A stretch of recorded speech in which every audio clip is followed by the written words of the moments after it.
Ram Welcome. Sitaram Please. to all. You know, in the Caribbean, in the indentured diaspora, we greet each other with Ram Sitaram. I'm having issues with my camera, so that's why you're not going to be seeing me. We can't hear you, Indrani ji. You can't see me.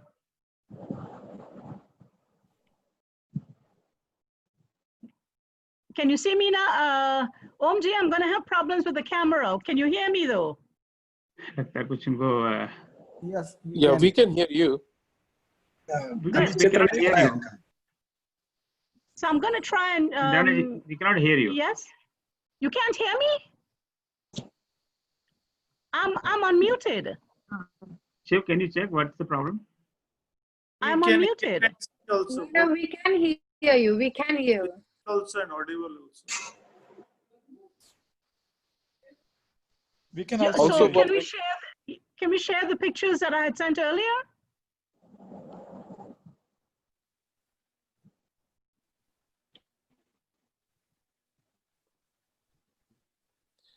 Well, let me see if I can share it here.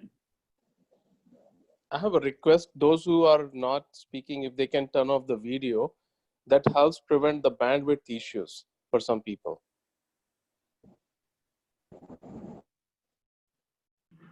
So are my pictures up now? But we can't hear your audio, Indrani ji. I don't know. Pictures are. I can hear her. I can hear her. Visible. I can hear her. Yeah, because I don't know what else to do. And I can see the pictures. Indrani ji, we can't hear you. I can hear her. Next, Omji, something is wrong on your side. हम लोग सब सुन पा रहे हैं. Picture भी देख पा रहे हैं. We can also hear her. We are able to hear her. Yeah, we can hear you. Great. So shall I continue? Please do. Yeah, please start. Please start. Thank you. So my research has been on Ram Lila in the indentured diaspora, and then it widened to North India. My book on North India, Ram Lila and Mauritius, was recently published. So I have the first image up there showing the popularity of regional Ramayans. And you can see at the top in red here, the Tulsidas Ramayana, how wide it is in India.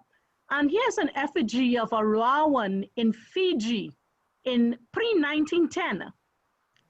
Today, Fiji doesn't really have Ram Lila anymore, and they're trying to revive it. And look at this one here. Here you can see an effigy of Ravan in Faizabad. Indrani ji. Yes, Indrani sir. ji, if I can request you to go to presentation mode so we can see the picture bigger. Right now, pictures are very small.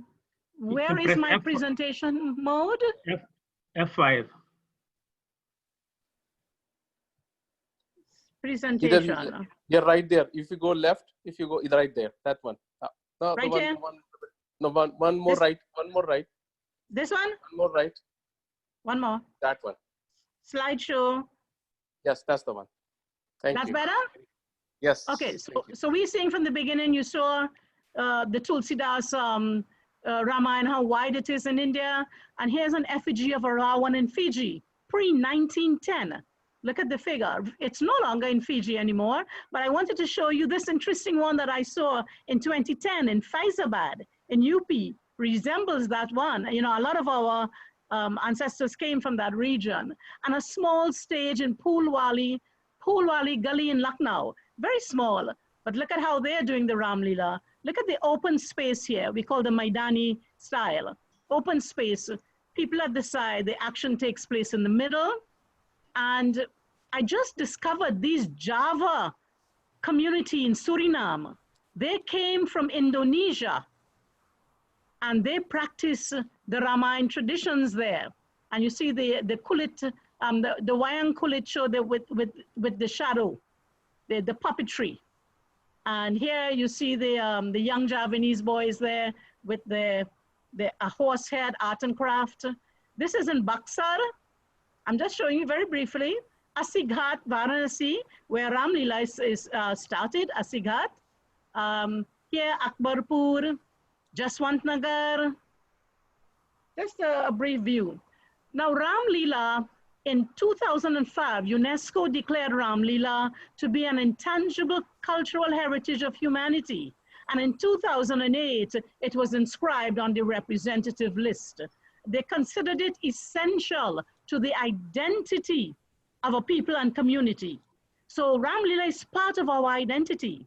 It includes the popular and traditional oral forms of expression, music and dance, rituals and mythologies, knowledge about the universe, know-how about traditional crafts and so on in this space. It's folk-oriented, realistic communicating meaning, and it caters to the taste of ordinary rural folks. Now, it's Ramlila you'll find today India, Sri Lanka, Nepal, Myanmar, Thailand, Vietnam, Cambodia, Laos, Indonesia, Philippines. And in the North Indian diaspora, where we who have left North India, you see Trinidad, Guyana, Suriname, Mauritius. Now, the Katha style is an Indian storytelling style. It includes recitation, you're reciting the manas, singing, praise, music, poetry, dance, performance, movement and gestures, and commentaries in a religious atmosphere. So all of this kind of thing is happening amongst bhaktas. The aim was to teach people to live a good life. That is the aim of the Katha, to understand your relationship with the highest reality and Prakriti, where Vishnu here is the highest reality. And Tulsi Baba wrote this text so that people would grow in love and devotion for Ram, the Avatar Ram. It is a rich oral, O-R-A-L, and A-U-R-A-L tradition, performance tradition. So you are chanting and speaking, you're also listening, important part. Awasti, who is a very famous scholar in India, has written on this. There are four main ways of the Katha. Individual or reciters, you're doing it for your personal sadhana. Time-bound public recitations. In the Caribbean, this is very popular, where we have like 9 days Ramayana Yajjas, where for 9 days the Vyas would be writing and it's the whole public invited. Then we have itinerant professional or semi-professionals, like the Kathakar in the Kushi Lava style. And then we have Ramlila, another way of performing. Four major ways. The Kushi love style of the Ram Katha, where it is told Sage Valmiki brought his disciples, Love and Kush, to recite the Ramayana that he had written in Ayodhya. So the assembly was of great sages, people versed in Ved, grammarians, musicians, experts in song and music and so on. And Kush and Love started reciting the epic, set to music, with a variety of harmonious notes and tones, accompanied by stringed instruments. There's a Lila style of performing Ram Katha. What we call the Lila style is Maidani style, open air. Those of you who are from North India, you would have experienced this in the villages in particular. It's still there. But then when the British came and the Parsi had the Parsi stage, and so people started performing on the stage. But it's very different. When you perform in the open air, the whole village comes. They are the performers, they are the singers, they are the bhaktas. And in the open air, the sacred objects and the props make the space sacred. The audience is more of darshakas and bhaktas. We're not just coming to look on for fun. And there are ritual conventions. You perform pujas and so on before you declare the space open. And the narrator in the Ram Lila is like a Vyas who is reciting the Ramcharitmanas. Ramlila was first mimetic. They mimed in the open air.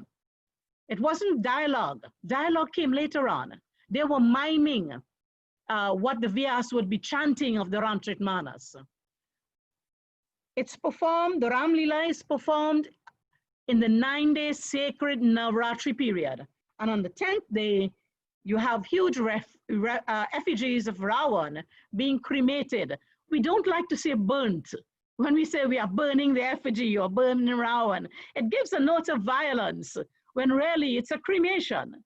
So we are kind of looking at changing that word. So there are two modes of performing this great epic of Ramcharitmanas, Ramayana. Natya Dharma, which is dramatic theatrical style, and the Loka Dharma, which is the Lila or the open Maidani style. Natya Dharma, it's an indoor theater with a stage. And you know, more the urban people would go there to enjoy a piece of theater. And the audience is more knowledgeable in the stylized movements of theater. Whereas in the open air, it's very natural, it's very simple, but a lot of they're all bhaktas there. Now, Awasthi noted that we are trying to make changes with the Ramcharitmanas as we perform it in new forms and style. And he reminds us, remember, the performance tradition of Ramayana has roots in recitation. We've got to hear the sounds. That's why Tulsi Baba wrote the Manas.